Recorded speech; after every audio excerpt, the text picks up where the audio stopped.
So today's RecWired Podcast, an interesting guest, as they're all interesting guests, but this time I'm interviewing my friend, but also now my business partner, Dan Alexander. Welcome to the show, Dan. Thanks for having me on, Andy. It feels like home away from home. You've been on one before when you weren't our business partner. You were just a mere partner before, weren't you? just a mere partner. But yes, we've obviously known each other for quite a while now. A couple good 3 years or so, I'd say. A slightly different dynamic now, I'd say. It's a really different dynamic. So, for those who don't know you, Dan, tell us a little bit about yourself and just a little bit about your career. Yeah, sure. Okay, so I've been in the industry for, coming up to, I think, 13 years or so now. So not quite as long as others, but I've definitely done my 10,000 hours plus and earned my stripes. So I was a very good biller. I was a better manager, but I found that when I stumbled into coaching, I found my superpower and became a full-time L&D manager for business CD recruitment, quite a well-respected, good sales bones company, and was their director of training for roughly 3 years or so. And COVID came and decided that at the height of the recession, I'd leave all stability behind and start my own business. The height of COVID. And that's obviously where we were introduced to one another. So I'm interested in that. How do you go from being top biller to training? How does that come? Because I've seen it happen, and some great billers become great trainers. So, but how does that sort of happen? And as a business owner, they sat there thinking, "There's a big revenue stream going. This has to work." That's a really interesting question, and honestly, I was looking down the line. Maybe I'm always looking down the line, sort of 5-10 years away. And you look at someone like, the guy's a bit of a creep, but you look at Jordan Belfort, right? And you look at his expertise. His expertise wasn't the fact that he was a great sales guy. His expertise was that he could train great sales guys. And I saw that as the kind of golden ticket, really, being able to replicate your skills. And for me, I think actually a lot of owners get caught up, and a lot of recruitment businesses get caught up in the way that your job, okay, it is to make placements, but your real job is to build recruiters. That's the real skill of growing a business. So there was a time in my life where I had my daughter was born and decided to sort of take a bit of a sort of backward step back from a bidding role, but sort of saw, well, what am I very good at? And the training piece was definitely one of them. So I'd say that, to be honest, it's the thing beyond billing. As a good biller, you can make a lot of money just running a desk. But if you want to build a really successful business, you've got to be able to replicate your skills or afford to pay for the talent and having someone else having done that hard work for you. So I obviously worked in an organization where training was at the very heart of the DNA that came in. And, I think other firms have obviously, really put that effort in. So typically who are the firms that really you admire that have done this really, really well? Yeah, that's a really good question. I think S3 are always one that comes to mind, and I'm actually looking forward to picking your brains a bit on that a bit into the podcast. So they are, I think it's any business where they are a nucleus for other businesses. So you look at any business and other businesses have spun out of that particular business. S3 is a prime example. CD is actually a prime example. They were one of the first sales organizers. I think the first sales specific recruiter in the UK. Now there are probably 100 businesses that have come out the back of that DNA. So I'd say that there are the obvious ones, obviously you get the big exits like the Frank Group, and then companies that are doing it. The answer to that question, I'd say, Andy, is anyone that's doing it successfully at scale. That's not always the aim of a recruitment business, because you've got it from one-man band boutique all the way right through to blue chip. But for me, like in terms of what gives me a kick, it's those companies that have successfully able to replicate their own talent in-house. And anyone that's doing that well, and they tend to be the organizations that have got, like you say, that training DNA within them, tend to be the best kind of talent houses, I'd say, in terms of producing talent, for sure. So you set up your training consultancy, height of COVID, you did really well. A lot of the required members obviously got to know you, used you, and then you went and said, yeah, I could do this for myself as well, and went and set up your recruitment business. Yeah, it's, you get those, I guess the old proverb that they say, those that can't teach.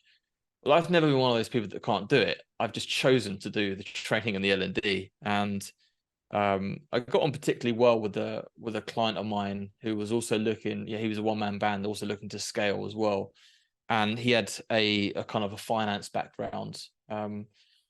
So I thought, well, let's do it. Let's go for it. Let's keep the value in-house, and the people that we train, let's keep hold of them. And I'm guessing you would have seen probably all manner of startups and different businesses and different kind of setups when it comes to starting a business. I do like the partnership route because it's very lonely at the top, and you need people to bounce off of, which is, I guess, where, having an advisor like yourself kind of comes into it, and having the network and, the bridge, the dinghy, like they're all brilliant tools, but having someone there with you on the journey 100% of the time, like that's the key. And so, we did it, and we scaled like probably way too quickly. I've made every mistake a founder could make, but also learned a shit ton as well. And to be honest, I'm really glad that whole kind of experience happened, because it really enabled me to look at what I do now through the eyes of a founder, saying that I've walked a mile in your shoes and I understand what it's actually like to be the person that's responsible for everything in a recruitment business. So that for me was it was an absolute whirlwind. It so happened that decided to shake hands and part with my partner, because we had sort of different business ideas where we wanted to take the business. And actually, like, if I'm really honest with myself and honest with you and Dolza and Charlotte and everyone else that's gone with us on the next part of the journey, I've always had this idea for a product within me based on my entire experience in terms of having been the director of training at CD, been the consultant, run the recruitment business. I'd seen it from all angles, and like this need for this product was just like, it was pouring out of me. I get that. I mean, I completely get the desire to work with other people. I mean, I went from a 3,000 person organization leading big teams to just me and just advising customers, and it was great, and it's great for it. But then suddenly you want to feel part of something, and that's when starting the business with Dolce and Charlotte. So I was quite lucky. I had the ability and freedom with one business to do everything my way, but also. Yeah, and also it wasn't just those guys. The power of the required network isn't the founders, the owners. It's actually just the members. We're just the ones who set it up and just facilitate it. The really exciting stuff is when the members all start working together and bring together all their collective abilities. What would you say is your biggest lesson when because you came from obviously very corporate background to being paddling your own canoe, right? What was your biggest lesson, would you say, Andy? I think I was lucky that I was able to learn my lesson beforehand, and it's a bit of a cop out of an answer, but my last role was innovation and investment S3, and I was very lucky to be paddling canoe with a very big budget. So actually, probably my lessons, I was lucky to learn when we were spinning up platforms. Looking at disruptive technology, I was building partnerships. So I was very lucky that I think I probably learned those lessons. But I think for me, the biggest takeaway lesson that I've learned in that role, and also starting out, is the power of your networks, the leverage and actually the integrity of your name. It's the most important thing to have in any business is, a network, and, work with people, pay it forward, take people, someone wants a call with you, they're just starting out, help them out, because certainly people did when I was doing the same. So for me, I think that, the whole thing is get rid of your imposter syndrome, which is the first and foremost, and then leverage your network. Yeah, it's a funny thing, isn't it? That, like, I guess the imposter syndrome is a label, because at one point, like, coaching is a really good example of this. At one point, you're not a coach, and then you are a coach, and it's like it's a label. And like the same thing is true when you're a founder, isn't it? Like, one point you don't own a business, and then you are a business owner, and those labels, those identities, we don't always associate with them. And I guess you probably see that as well with some of the people that you work with, even kind of, MDs of high up businesses. Do people ever lose that? Do you think, in your opinion, that imposter syndrome? No. I think people are constantly challenging themselves. I think people have coping techniques to deal with those type of things, and I've seen that. But it's a very real thing that happens, quite often. But I think you get better at it the more you get, the closer you get to your 10,000 hours. That's the most important thing. I mean, the thing I think I really liked about what we're doing. So for people who don't know the story, I basically got a phone call, I think it was Saturday or Sunday or something like that. And Delta basically said, Dan's just rocked up in Gibraltar. Obviously, he didn't just rock up. I think he gave him a bit of notice. And he's presented me this business plan. And I think this could work. And he told me about it. And he told me about the addressable gap of the market. And I think he was like, literally, you need to, next time you're in London, I want you to sit down, I want you to take it through. And yeah. But what made you get on that plane, and what made you go and pitch? And I appreciate you say there was a reason for this product, and I get it. And people, when they see it, get it, which is great. But why did you pick us? It's really important that to recognize that we are always standing on the shoulders of giants. And my recruitment business, my coaching business, I'm sure it would have been a great success, but it never would have skyrocketed the way it did without RecWired, right? So as a partner, the relationship worked really well. And I was always happy with the service that you guys gave me. I was actually always happy to pay for that service as well, because the way I saw it was almost like an outsourced sales kind of function that you guys were providing me as a partner. Really gave to you is we were able to shape what you did, because I think you came into it and you're very, very good, but I don't think, as a sales trainer, actually it's probably really difficult for yourself to actually explain to people what you do and how good you are. But we'd sort of seen that, we knew that from your customers, and I think we were able to help shape you. It was probably as much as introduce you, because you could do that, but I think it was the shaping thing, especially someone like that. I think you probably bang on, to be honest, Andy. I think that's a really quite a good way to look at it. And it's having those people around you, and it's important for me when you're going to pick partners. Number one, pick people you trust, you absolutely trust. Number two, pick people that you want to have fun with and go on a journey with, and pick people that are good at things that you're not good at. Because if everyone's good at the same thing, then there's not really. If you've got a team of, a world-class team of goalkeepers, isn't really going to help you much. You need a variety of skills: the strikers, the defenders, the coaches, and the back office team, and all the rest of it. The chefs that are going to keep that team moving. It's, at the World Cup, the Rugby World Cup, I remember seeing all the the back office like coaching staff going up getting medals. And somebody said to me, why are they getting medals? They didn't win it. It's like, well, they kind of did. You know, although they weren't on the team, it's all the power of like all these small things incrementally that actually make a team effort. And anyone that thinks otherwise, you know, needs their head checking, because it is a team effort. And actually, I think it's been perhaps as much fortune as it was planning, but the skills that, you know, we've now got within the business is so complementary. Everybody can do something someone else isn't the best at, which is really key. So I think more than anything, and also I was very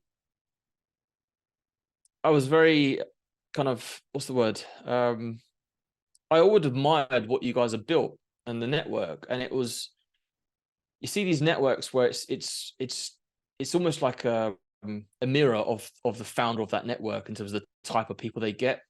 And we all know the different networks of different personas that are attached to them.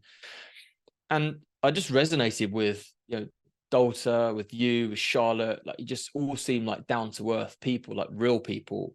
And that for me are the types of people that I would want to associate myself with. So look, and we're glad you did. I mean, the two people that have come on board to help us with this are yourself and Dom.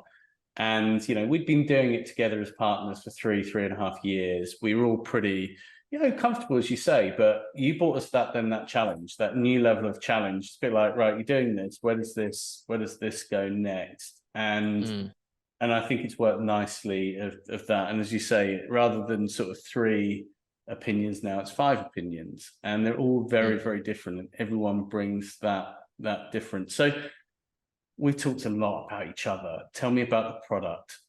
Whose lives is this going to make better? Well, okay, I want to put you in the eyes of a couple of different personas here, right? So the first persona is a founder. So someone that's, and I say founder of a recruitment business, and you got obviously very, very different people on the spectrum. You got like one-man bands, and you've got the big boys. Now, we call them solopreneurs, Dan. The solopreneurs, and you've got the big guys. They're still big guys. Yeah, they're still big. Okay.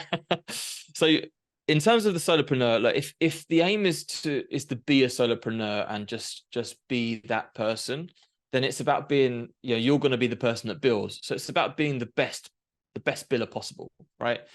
Now, I'm known for a lot of my kind of more advanced content, which is, you know, what I was dying to actually create to begin with. And Dalta reined me back, says, no, build the rookie stuff first. So I was like, right, okay.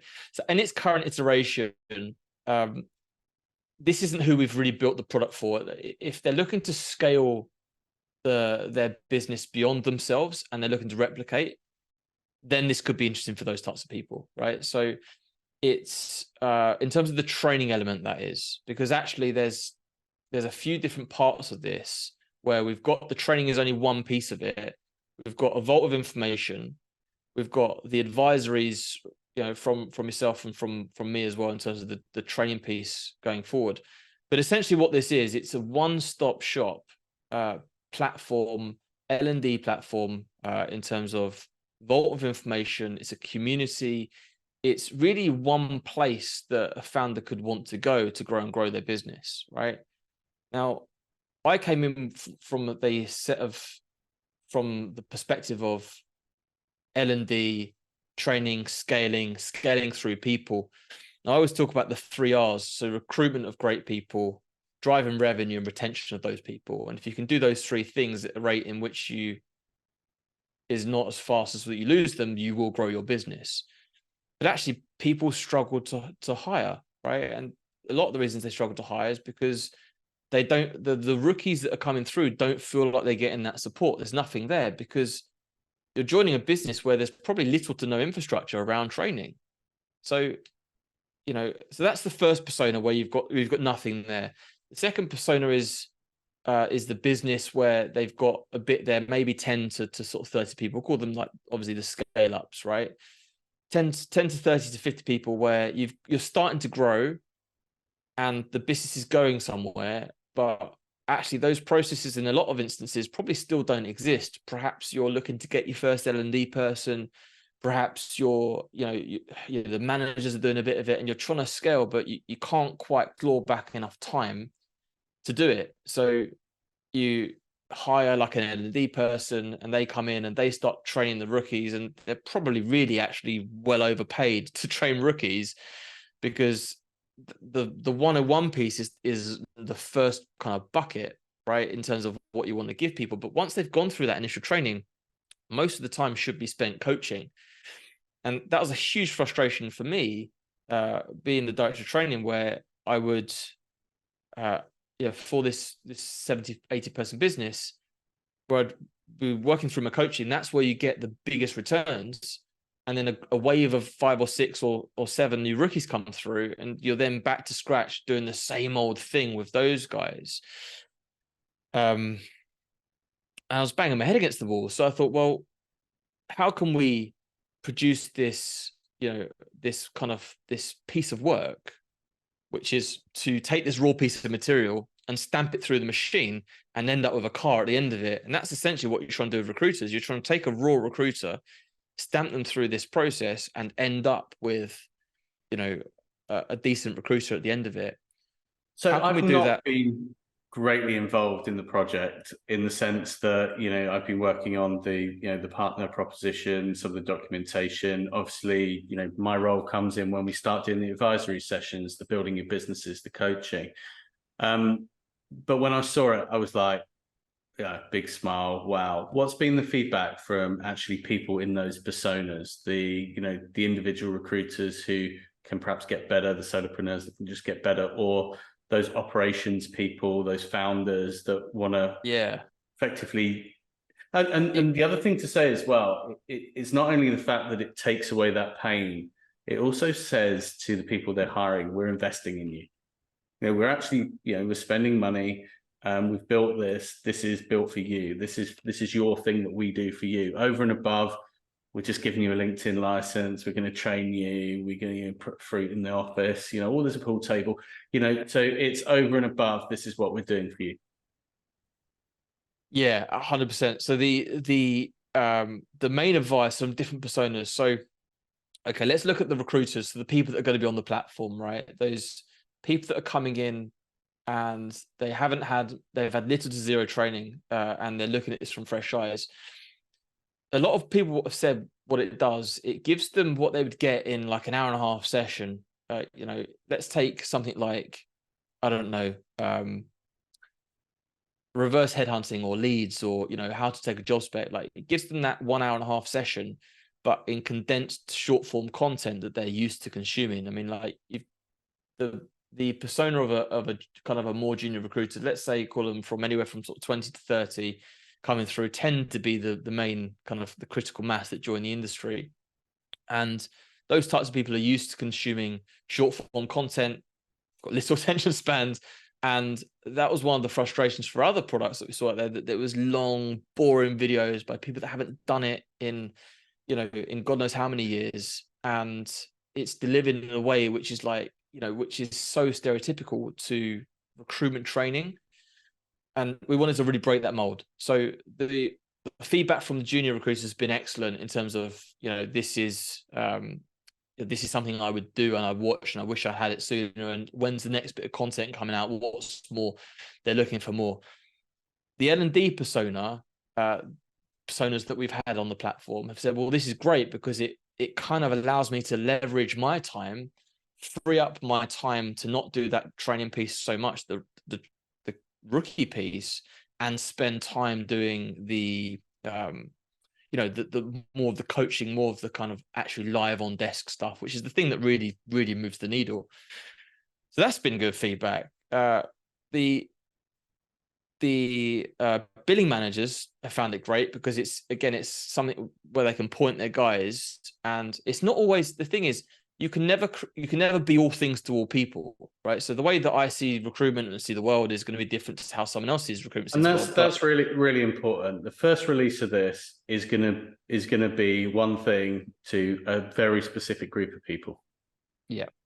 And absolutely. Absolutely, we will go on, we will do all of the other things, and we've got some amazing contributors in addition to your good self coming on to do all of that. But we're very clear on who this can change the game for in 2024. Yeah, absolutely. It's mainly aimed at the scale ups, the people that perhaps they've got their first L&D person or haven't got anything in place, or you're the billing manager and you're going, right, okay, we want to grow the business, and you're going, well, you've still got your team number to hit, but you've also got these 5 or 6 rookies to train. Oh, and I also want you to bill as well. Like, there's a reason why that's known as the hardest job in recruitment, because it's savage. So them being able to go, right, okay, have a look at this content. You're not spending too much time away from the sales floor as well, so people can consume quite a bit of it quickly, and it then sparks that. Even if it's not exactly 100% in terms of what you think, it sparks that debate of like, actually, this is a really valid point, or we do it slightly differently, or we call this something else, and that's really key. So we've tried to address the biggest problem first, which is kind of addressing that rookie piece. And that's the market that we're really trying to help at this stage.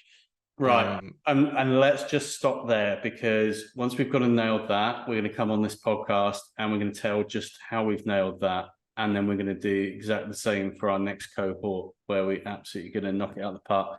Dan, how can people see RecWired Plus? Well, they can either message you, message me, message Dalta or Charlotte or Dom. They can go on to recwired.com/plus, and they'll see the sales page there, and they can register their interest. I'm sure that the wonderful editors of this podcast will put some links in the description below, I'm sure. Yeah, they'll be down there. They'll be down below. But 100%. Look, Dan, it's really good working with you. I enjoyed working with you when you're a partner. I've enjoyed working even more with you now you're a business partner. I really take on board what you said about trust. It was a very easy decision to start working with you, and even before we formalized things and put things down on in contracts, it's been really easy to do. And what you've delivered and what Dom's delivered, and what we as a team have delivered. Georgiana, Raf, Natalia, who support us all as well, we're so proud of. So really looking forward to 24 being very big for us. Yeah, likewise. Thanks, Andy. Take care. Catch up soon.